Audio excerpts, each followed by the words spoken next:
Hey guys, how's it going? It's Danconia and welcome back to the Overwatch League Roundup 2020 Week 8 results.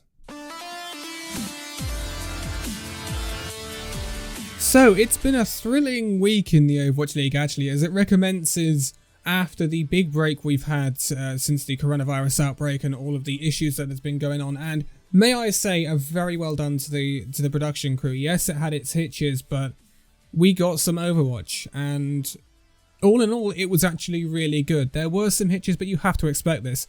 And the people saying switch to Twitch in the YouTube live stream comments, shut up. Just shut up. Anyway, we saw a lot of Pacific teams in action this week, which is a great thing because we haven't seen a lot of Pacific teams. We also got to see the Chinese teams for the first time, and we saw in total 10 matches, and it has been a really interesting week. Some games have given us an indication of what's going on in terms of the power of these teams that we perhaps haven't seen yet or haven't seen much of. Some haven't. So, we will start off in China, I think is the best thing to do. So, on Saturday we saw Guangzhou Charge taken on the Shanghai Dragons. Now, as I would kind of expect, the Shanghai Dragons got a 3-0 win over the Guangzhou Charge. But there's a caveat to this. The Guangzhou Charge weren't atrocious, don't get me wrong, but Shanghai Dragons definitely showed that they are a higher placing team this season perhaps, but again, there is a caveat to that coming a little bit later on. In the second match, we saw Chengdu Hunters taking on the Hangzhou Spark. This was really close. I actually kind of thought Chengdu maybe would sneak a win here, but it ends up narrowly going 3-2 to the Hangzhou Spark. So, this indicates that the Hangzhou Spark, they're okay. I still think the Hangzhou Spark have dipped slightly since last season, but the Hangzhou Spark are okay. But I don't think we're going to see them in that fourth spot this season. From what I've seen this week from the Hangzhou Spark, they don't look like a team that is going to be pushing the top teams, and they might struggle for an automatic playoff. But again, it's very, very early days. Chengdu Hunters, though, I was impressed with their display against the Hangzhou Spark. Considering coming into this was the first game of both their seasons, and Chengdu were a team that, remember, were ranked at something like 11th last year. Hangzhou were a team that were ranked 4th, and Chengdu Hunters gave this a really good go, and as ever, we saw the really chaotic style from the Chengdu Hunters. But to be quite honest, these Chinese games, all the Chinese games this weekend, including the two we're going to look at in a minute, they were not clean. It was not clean Overwatch. It was chaotic Overwatch. And none of them, to me, have looked like teams that are going to be right up there. Even Shanghai. So, it'll be interesting to see what happens when we get to see more of them next week, hopefully. So, moving on then, and we had Toronto Defiant taking on the Boston Uprising. Now, this kind of went as I would expect, with Toronto Defiant getting a 3-1 win over the Uprising. The Uprising, there are quite a few problems for the Uprising to deal with right now. I'm sure a lot of you might be aware of the Muffin situation. I'm not going to go into that in depth. If he has done what he has done, which there is mounting evidence that he has, then I don't think it deserves airtime. He didn't play this weekend, and I wouldn't expect him to be playing for the Uprising again if these allegations are proved true. Toronto Defiant, this isn't a reprieve on the current form of the Toronto Defiant, though. I would expect a bad Toronto Defiant to be getting this sort of victory over a lackluster, disorganized Boston Uprising. Uprising were not good, as per usual. So, Boston, I think, even at this early stage, I think this season is going to be consigned to the history books. Boston really needs an overhaul at this point. It really, really does. Toronto, it's good to get a win on the board. That will bring back a bit of confidence, and hopefully they can push on from here. But the bigger test will come in the coming weeks, depending on who they play, because we don't know who they're going to play yet, obviously. Then we get to see some really interesting fixtures. So, Los Angeles Valiant taking on the Seoul Dynasty. Seoul Dynasty's first time on stage. Oh, okay. First time playing in the league this season. Valiant, we saw them in week 1. They didn't look like pushovers, which we were expecting them to be. We were expecting Valiant to be pretty bad coming into this season, so Valiant have looked decent. But Seoul, I've been very impressed with this week.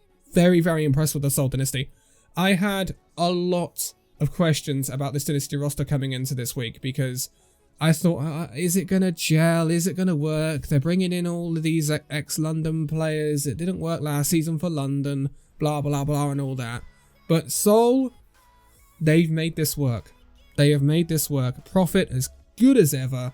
Badoshin, he was good. Some questionable ults at times. I think he panicked a bit, but again, he'll get back into the groove of things. Badoshin is a good support nonetheless. And I was really impressed with the tank line. Most of the time we saw Gesture and Marvel. I think all of the time we saw Gesture and Marvel actually. Which is interesting because Marvel played main tank for Seoul Dynasty last year, but he was playing the off-tank role. We saw a lot of Orisa Sigma.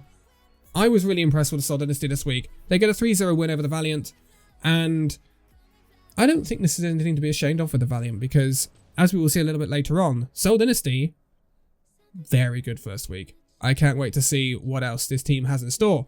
But moving on, and after that, we saw the San Francisco Shock taking on the Los Angeles Gladiators. So, I have been quietly backing the Gladiators to have a decent season this season. I think they did very well against the Vancouver Titans, despite losing narrowly 3-2. San Francisco Shock obviously came into this season as champions. They played one match this season against the Dallas Fuel, and they won the match comprehensively 3-1, but I thought the Shock were relying a lot on individual flashy plays rather than, you know, teamwork that we saw from the Shock last season. And I think this has come back to bear again this week from the Shock. The Gladiators get a 3-1 win over the San Francisco Shock. We will look again at the Shock a little bit later in the video, but Shock have worried me this week. I'm not going to lie. They are probably going to go down as the most disappointing team this week. Not impressed with Shock this week. Again, I think they're relying too much on individual flashy plays rather than just teamwork. They don't always seem on the same page. There's a lot of changes going on with substitutions and stuff like that. We've seen Architect come in on the Ana. We've seen Rascal come in. And they've kind of disrupted this base that they had of Moth and Violet in the support line. I don't know whether it's working for the Shock. So, Gladiators, good win though. Gladiators were good for their win once again. But Gladiators, they've shown me a little bit of inconsistency this week. We'll talk about them again a little bit later on. Moving on to the Sunday though, we had Chengdu Hunters taking on the Shanghai Dragons as we moved back to China. And this really perplexed me. Chengdu Hunters would get a comprehensive 3-0 win over the Shanghai Dragons. So, I think a lot of us were hyping up the Shanghai Dragons as the best team coming from China this year. This week has me questioning that. I think the best Chinese team this week has been the Chengdu Hunters, despite their loss against the Hangzhou Spark. I think they have shown that chaotic style that we always expect from the Chengdu Hunters, but they have shown us a very good accomplishment of the heroes they've been asked to play. I was impressed with Jinmu. He played a lot of Genji, a lot of Pharah. He was really, really good as per usual. He will probably be mentioned in the team of the week. Shanghai Dragons though, this was an awful display from the Shanghai Dragons. I was not impressed. It was not impressive for Shanghai Dragons. I expected them to be a lot more organised, but they did look very all over the place in this match. This was really disappointing for Shanghai, and it has raised a lot of questions about whether they're going to be the team that we all expected them to be this season. But, moving on, we had the Hangzhou Spark taking on the Guangzhou Charge, and this would be a 3-2 win for the Charge. So, you can see how the merry-go-round has kind of been happening in China this week. No one has really been taking the bull by the horns and saying, I am the best Chinese team out there. That's why I'm saying Chengdu are probably the most impressive team coming out of China this weekend. Because Hangzhou Spark, if you can beat Chengdu, why can't you beat Guangzhou? Guangzhou were good, don't get me wrong. It's just, I am disappointed in Hangzhou Spark there. I would want be, I don't say want, that's wrong, but I would like to be seeing Hangzhou Spark getting a win over the Guangzhou Charge if they want to be where they were last season, and that hasn't happened. Guangzhou Charge were good though, and I think the Charge are once again going to be one of those teams that are going to be very difficult to beat even for the best, but I think they the best will squeeze out those narrow victories over the Charge in the end. But moving back to our American teams, and we have the Florida Mayhem taking on the Atlanta Reign. This was the most clear-cut game of the weekend. You could have predicted it to be a heavy win for the Atlanta Reign, and that indeed it was. It was a 3-0 win for the Atlanta Reign. Florida Mayhem just can't compete with the quality of the Reign. I was impressed with Baby Bay. He had a really good game.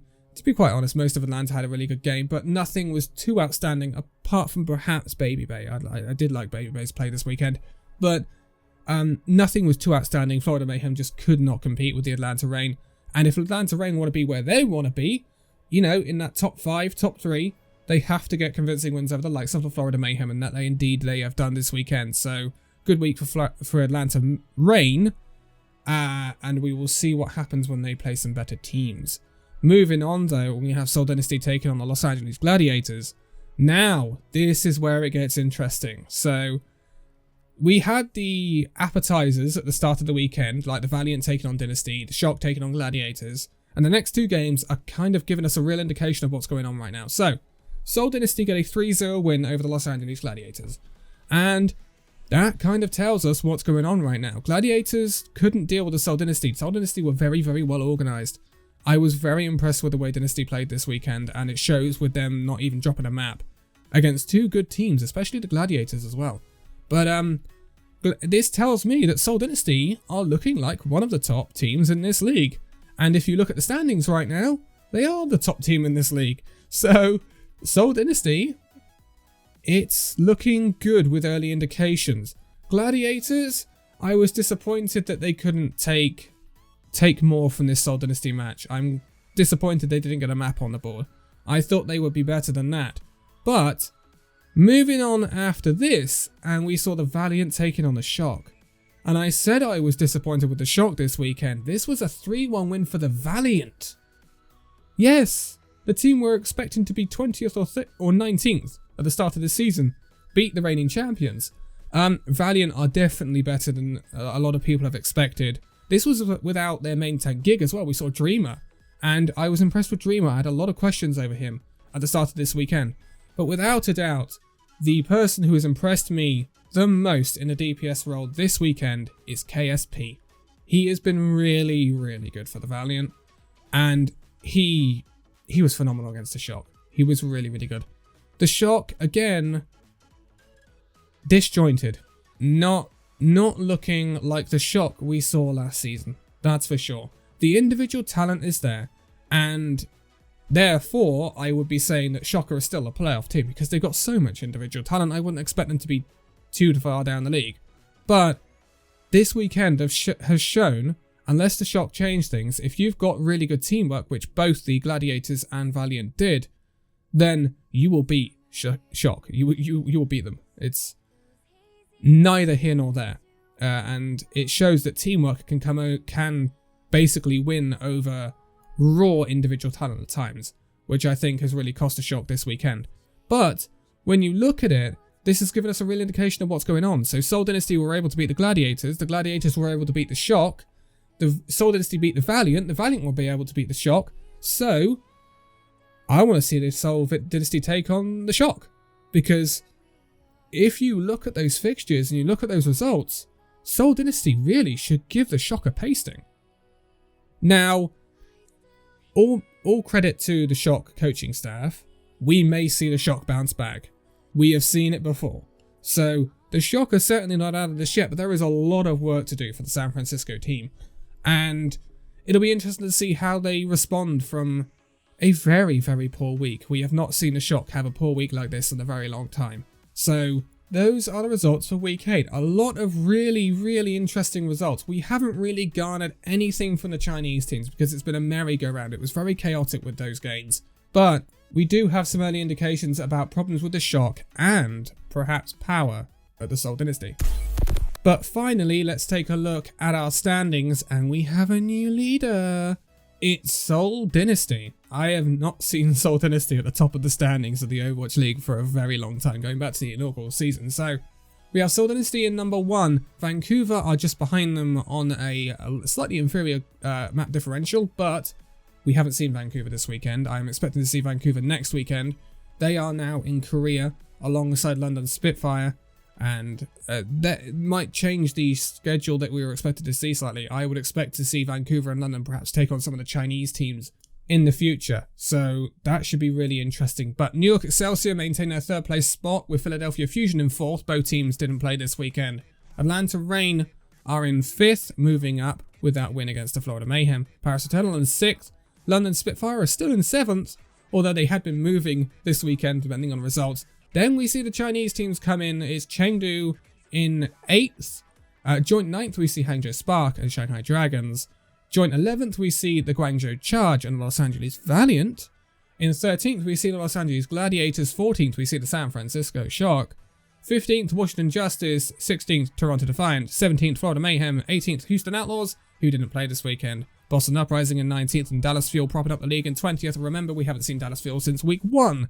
So don't be too upset, Fuel fans. There are games that will come for the Fuel. I wonder why the Fuel didn't play this weekend. I know New York are in lockdown, so they have actually put an announcement that the New York Excelsior will not be playing for the foreseeable future, so I don't know what's going to go on there. But I would like to know if anyone knows why Dallas didn't play this weekend, whether it's because they are moving or whether it's because they're in lockdown. I don't know. So those are your standings. It's interesting to see Seoul at the top of the ranks right now, and it'll be interesting to see what they can do in the future against perhaps some more interesting teams. Seoul taking on New York would be interesting. Seoul taking on Philadelphia. Some of the teams that have really shown some class this season, and see what Seoul can get out of those games. But for now, thank you guys so much for watching this video. If you'd like to give a like, subscribe if you're new, and I'll see you in the next video. See you then.